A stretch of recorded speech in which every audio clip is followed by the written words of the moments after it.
Bonjour à tous, aujourd'hui je vous montre comment poser une perfusion en intraveineux. Alors, comme matériel, il nous faudra un set à pansement stérile qui contient un garrot, une paire de gants stériles, un cathlon du calibre de votre choix, là c'est un 22G je crois, puis de la bétadine rouge, de la bétadine jaune, du sérum physiologique, un garrot, un haricot, une boîte à aiguilles, et un Tegaderm qui ne rentrait pas dans le champ, je vous montre directement comment l'ouvrir et le préparer pour la suite du soin. Alors à savoir que pour la pose de perfusion, il y a plein de produits qui sont utilisés, il y a plein de techniques qui sont utilisées. Moi je vous montre celle comme j'ai appris en 3 temps avec la bétadine. Donc vous, je vous conseille de respecter les protocoles des services et d'utiliser les produits spécifiés dans les protocoles. Donc il faut bien respecter le temps de pose et le temps de séchage de chaque produit et de piquer en stérile, c'est le plus important.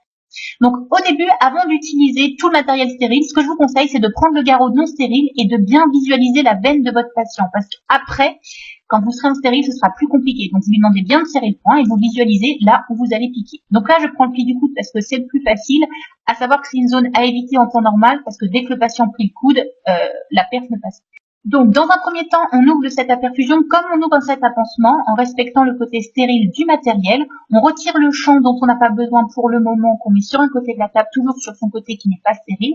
Et ensuite, vous répartissez les produits comme vous le sentez dans le set à pansement. Le principal, c'est de penser à votre organisation. Bon, vous allez voir, je vais mettre la bêta jaune sur les compresses, mais c'est vraiment comme vous voulez. Le principal, c'est vraiment de manipuler tout le matériel en stérile et de pratiquer une désinfection correcte. Voilà.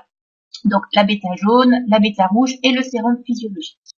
Donc pour les besoins de la vidéo, vous voyez le haricot où je me débarrasse des matériaux est très proche. C'est pour que vous voyez tout, mais vraiment idéalement, il faut vraiment qu'il soit éloigné de votre partie propre de votre adaptable. Donc ensuite, après avoir vérifié la date de péremption, vous mettez le cathlon sans le destériliser dans le set à perfusion. Vous mettez vos gants stériles et vous allez commencer la détertion de la peau du patient. Donc on commence avec la bétadine rouge qu'on frotte plusieurs fois contre la peau pour créer une espèce de mousse. C'est pas un seul passage la béta rouge. Il faut vraiment frotter, vous allez voir, ça va faire une petite mousse blanche. C'est à ce moment-là qu'elle est active. Donc c'est un produit qui se rince et qui se sèche. Donc on la rince au sérum fille, on la sèche avec une compresse sèche par la suite. Je vous mettrai en barre d'infos un petit tableau récapitulatif que j'ai trouvé sur internet avec tous les désinfectants, les temps d'action, comment les poser, tout ça qui est très très intéressant et plutôt pratique. Ça pourra vous servir.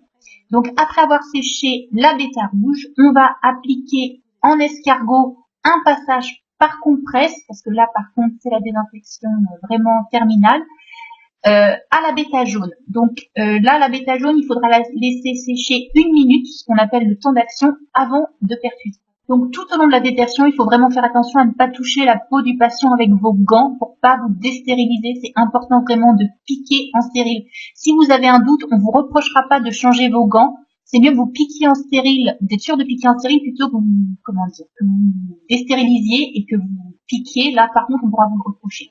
Donc ensuite, vous mettez le garrot pareil, sans toucher à la peau du patient. Je vous avoue, c'est assez fastidieux. Il faut vraiment vous habituer. Donc, on demande au patient de serrer le poing, on attrape le cathlon, on enlève l'opercule plastique qu'on jette dans le haricot, et là vous allez voir, donc le cathlon est composé d'une aiguille et d'un petit biseau en plastique. Donc en fait l'aiguille va servir à piquer et le biseau restera en place. Il n'y a que la partie plastique qui va rester en place. Il faut bien que vous rassuriez les patients quand vous piquez parce que ça leur fait assez peur.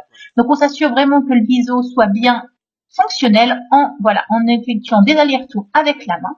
Ensuite, vous destérilisez la main que vous n'utilisez pas pour piquer pour bien bloquer le bras du patient. Vous prévenez que vous piquez et ensuite vous insérez le cathlon. Donc comme la prise de sang, dès que vous voyez du sang arriver dans le dispositif, vous êtes au bon endroit.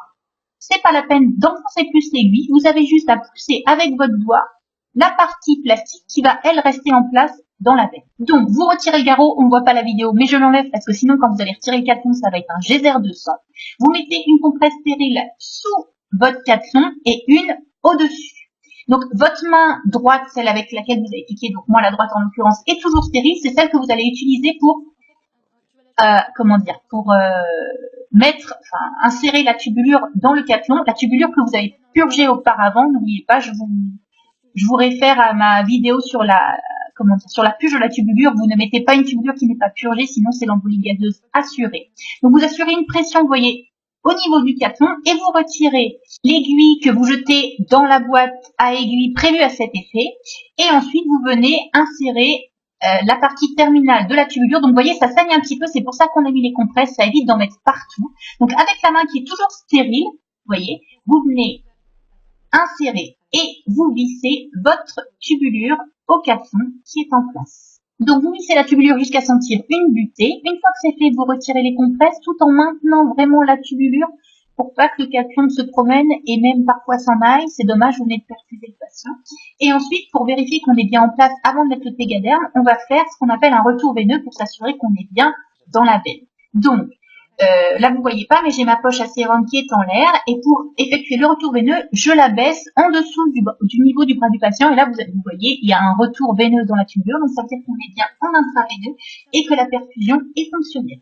Donc une fois que le retour veineux est fait, vous pouvez fixer votre cathon avec un Tegaderm en notant bien dessus la date de pause pour qu'il y ait un suivi, pardon. Le cathon ne doit pas rester, si c'est une perfusion au long terme, plus de 7 jours en place, donc pour savoir quand est-ce qu'il faut le changer.